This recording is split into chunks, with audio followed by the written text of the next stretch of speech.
Hand in hand, the witch's children walked down the empty road. When Kara Westfall was 6 years old, her mother was convicted of the worst of all crimes, witchcraft. Years later, Kara and her little brother Taff are shunned by the people of their village, who believe that nothing is more evil than magic. Except perhaps the mysterious forest that covers nearly the entire island. It has many names, this place. Sometimes it's called the Dark Woods. There are other names too, but mostly it's called the Thickety. The black-leaved trees swayed toward Kara and then away, and as though they beckoned her, as though beckoning her. Sorry. The villagers live in fear of the Thickety and the terrible creatures that live there. But when an unusual bird lures Kara into the forbidden forest, she discovers a strange book with unspeakable powers. A book that might have belonged to her mother.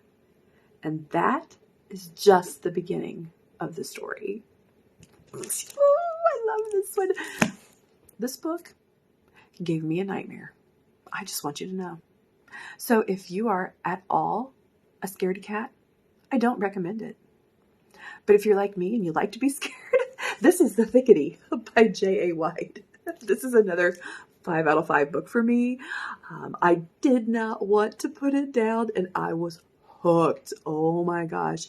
And the beginning, I was like, this is a kid's book? Really? Oh my gosh. I cannot believe somebody wrote this book for middle grade kids. I mean, it's scary. And I don't think I'd want to read it if I was near a forest. I'm not going to lie. So I'm just going to say, think about that before you read it. But man, if you love scary stuff, you are going to love The Thickety.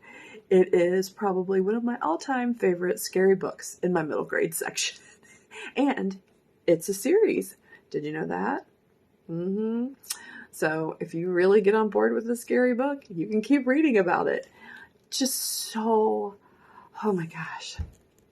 Who would have thought I would have had a nightmare over this book? But I really liked it. So this is The Thickety by J.A. White.